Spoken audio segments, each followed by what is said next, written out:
because Kalen DeBoer is obviously here, as are all the SEC coaches, and he talked to us today.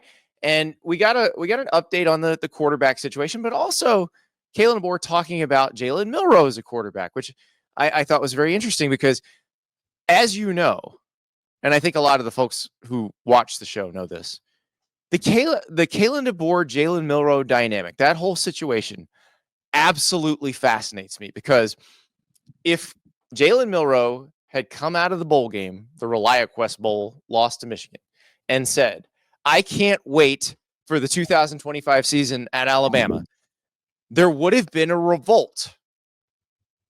The fan base would have revolted. But it's not like Alabama went into the portal to go get more QBs. They've got Ty Simpson and Austin Mack, who were there last year, who could have theoretically played over Jalen Milroe, but didn't. And then they've got a freshman named Keelon Russell, who's there. The Alabama QB situation, to me, Ari, is one of the stories of the offseason, because the roster around the QB is awesome. So now if you pick the right one, you can win the national title. If you pick the wrong one, you miss the playoff again.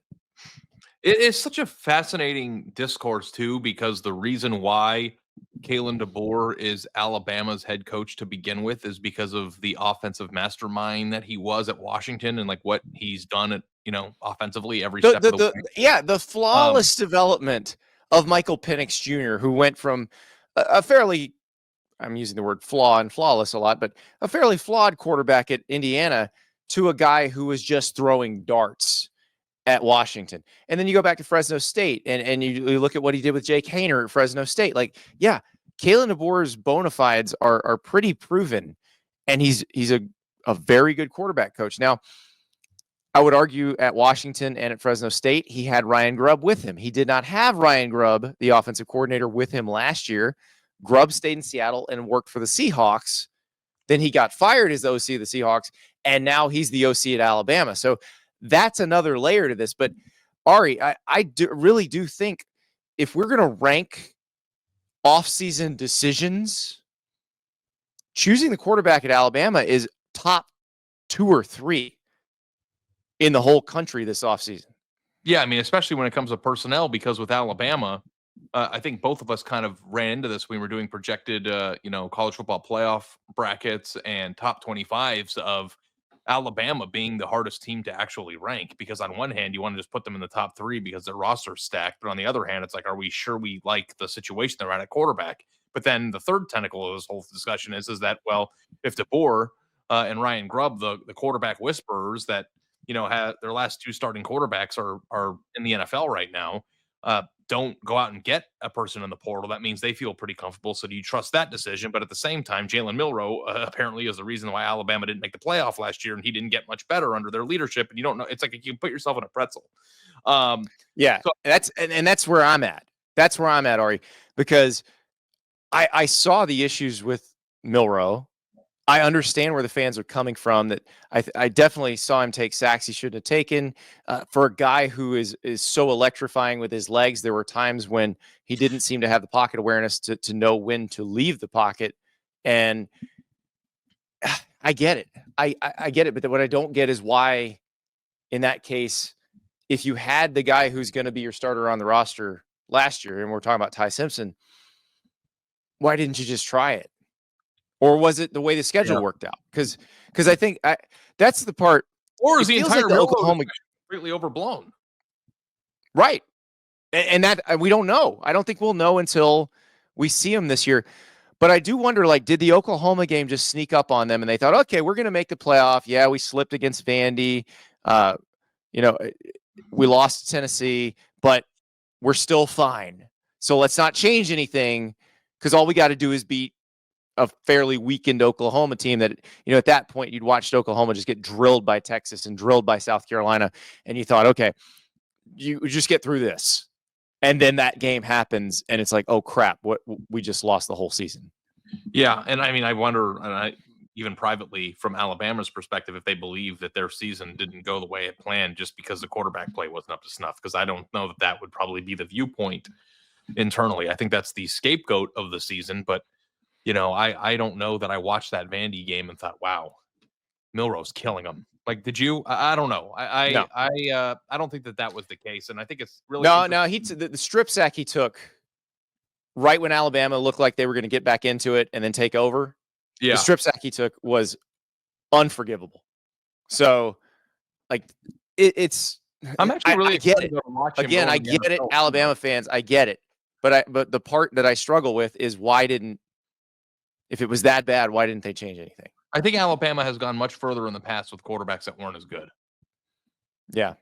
So, but Alabama's roster, if we're talking about, and obviously the quarterback matters so much. So I'm about to say something stupid, but I'm doing it to prove a larger point. You take the quarterback out of the equation. Where do you put Alabama's roster? Those other 21 positions, where do you rank them?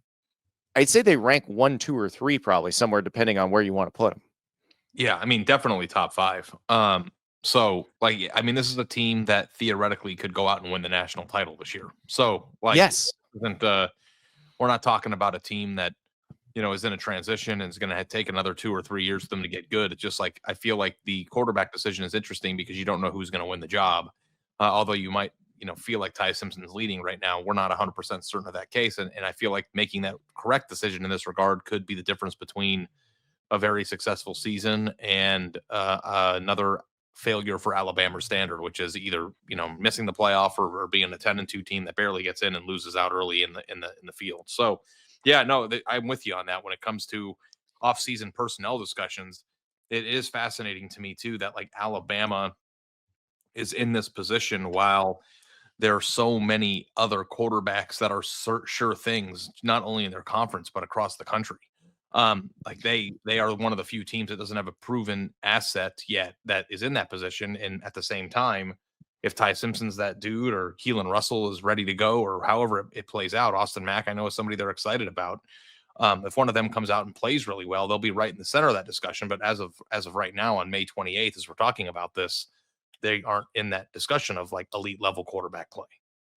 Yeah. And so Kalen DeBoer got asked here in Destin about coaching Jalen Milroe and what that entailed and how different it was than some of the other quarterbacks that he's coached. And here's his answer. Okay, how challenging is it to go from coaching quarterback with Jalen Milroe's skill set versus another quarterback with a different skill set?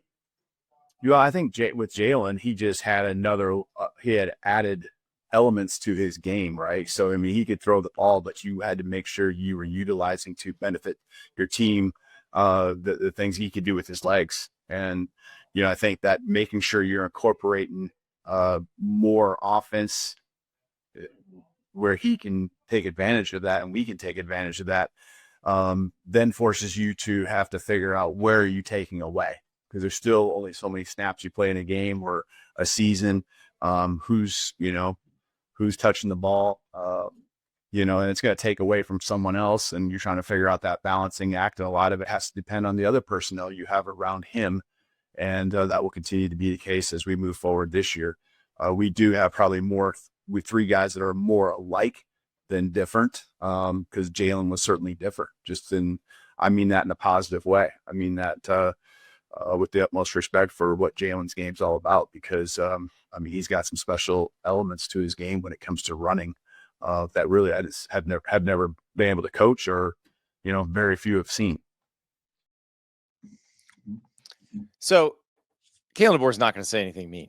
I can tell you that right now. This is not a guy who's going to do that. He's not throwing anybody under the bus. But it's interesting talking about that it's going to be different with these 3. Now, I don't think people understand, like Ty Simpson, Keelon Russell, both very athletic guys. Austin Mack too. But Jalen Milroe is wide receiver fast. And I think that adds a different dynamic. Ty Simpson and Keelon Russell, both very good athletes who can move around really well. So I don't think Alabama, Ari, is going to suddenly go from having a quarterback who could gain you yards on the ground, who could get out of trouble and keep drives alive. Like, I think the guys they're considering can do that too. But the question is, what does the offense look like when maybe you put more of the run game on the backs and less on the quarterback. Yeah. I think too that the biggest problem with Ty Simpson is that he's played. And when he has played, it didn't get them out of a jam, right? But has he? Okay, I don't think he's played in the spring game and in springs, because obviously he was involved in the competition that Milroe won initially when Nick Saban was still the coach. He then, I'm not sure there was a real competition last year. The one time he got in is the USF game a couple of years ago, Nick Saban's last year. It was raining really bad, wasn't it? Well, remember, Ty Simpson didn't start that game. He didn't get the number 1 reps that week. Tyler Buckner did. And I felt like that was Nick Saban saying, you want to see the transfer from Notre Dame? Okay, here he is. And this is why we're starting Jalen Milroe. And then Simpson, by the time he got in the game, it wasn't impressive, obviously, but I don't know that that's a fair assessment of the guy. I know, I'm just telling you that situation. That's what people have in their heads still, whether it's fair or not. Yeah. Like, I think that people look back and go, Ty Simpson had a chance to get them out of a jam and didn't do it. But I think that you could, make a case that you're making, which is it was no first team reps, second guy into a game. If I remember correctly, it was either that game or 2 games or the game last year that had terrible weather. And it just kind of was. It did have terrible weather. So, I'm not going to judge him on that. I think Alabama's in an interesting situation at quarterback, because I do think you have 2 examples from fairly recent Alabama history that show it could go one of 2 different ways. And either way actually works out great for Alabama if it works out that way. So you can go back to 2016, which was Jalen Hurts' freshman year, where Jake Coker had led Alabama to a national title the year before. They're going into the USC game in Dallas. They start Blake Barnett, who'd been in the program. You had Cooper Bateman in the program still. And they play Blake Barnett for, about a quarter. They put in Jalen Hurts, and it's very clear at that point Jalen Hurts is the best quarterback on the roster, and he never gets taken out again until halftime of the national title game the next season. So that is one potential outcome. And that could be the Keelon Russell situation, where if they decide Keelon Russell's truly special, you start the older guy, you then bring in Keelon Russell to see what happens. And if he is the guy, then he just takes it and runs with it. The other potential situation from recent Alabama history that probably worked out even better is you had Mac Jones, who was beaten out by Jalen Hurts, who was beaten out by Tua Tagovailoa, who waited his turn. And then when it was his turn, he balled out and won him a national title. And became a first-round draft pick. And that would be the Ty Simpson scenario, who under most circumstances in this day and age would have left by now. Ty Simpson would have left. And he stuck around. Makes you feel good about it a little bit, right? Like, you feel like somebody who sticks around, who has been in the system, has been through some changes, has been at Alabama for the long haul, should be the rightful heir, and maybe, a lesson. I'm sure coaches are probably rooting for him to be good, right? Like a lesson of what being patient and persevering actually turns into. And it just, like, in this specific scenario, he's also competing against a freak of nature freshman who is going to be awesome eventually, whether that's this year or not. The world might not be up to speed with who Keelon Russell is, but I promise you, we'll be talking about him on the show for years to come. So I don't know how long it's going to take for him to be ready. Maybe it'll take another year, but when he's ready, it's going to be a show, and I'm excited to see it. So either way, you would think that with Ryan Williams and some of the dudes that they have coming back on offense, that no matter who the quarterback is, they'll be able to operate well and get the ball out and, use that talent. Ryan Williams and Jeremy Bernard. Yeah. That they're going to make a quarterback's job easier. Also, we'll be talking quite a bit about Ryan Williams here in a few minutes because, he's on the cover of the EA Sports college football game. But you're right. They have so much around whoever wins this job.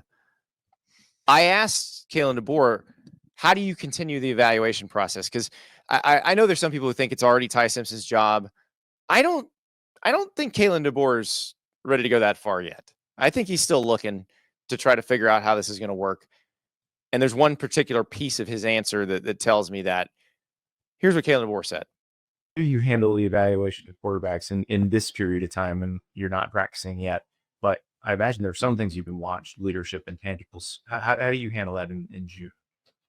Yeah, in June, we get more opportunities now than you used to a few years back to be around them, whether it's in the classroom or on the field. And so, yeah, there's leadership. I mean, these guys all were doing things through the month of May on their own. And as much as they don't have to let us know what they're all doing, you do know, because position coaches are keeping track of all their guys and understanding the workload that they're taking on and where they're at. And these guys did a great job, all three of them, of really doing some of those leadership things and going places and bringing guys together. And the best part about it was it wasn't like one quarterback took three guys and another quarterback took these four.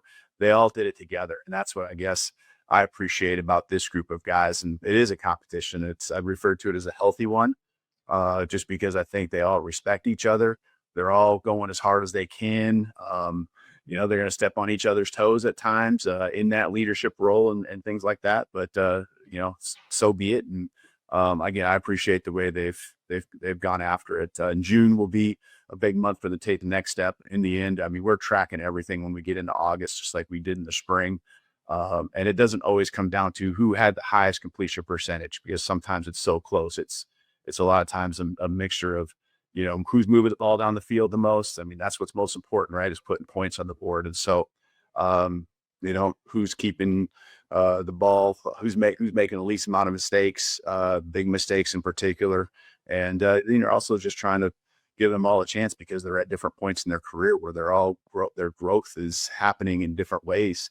No one has significant amount of playing time reps in a game, but obviously they are at different levels and all have different things that they've shown us that they can do at a high level already this spring.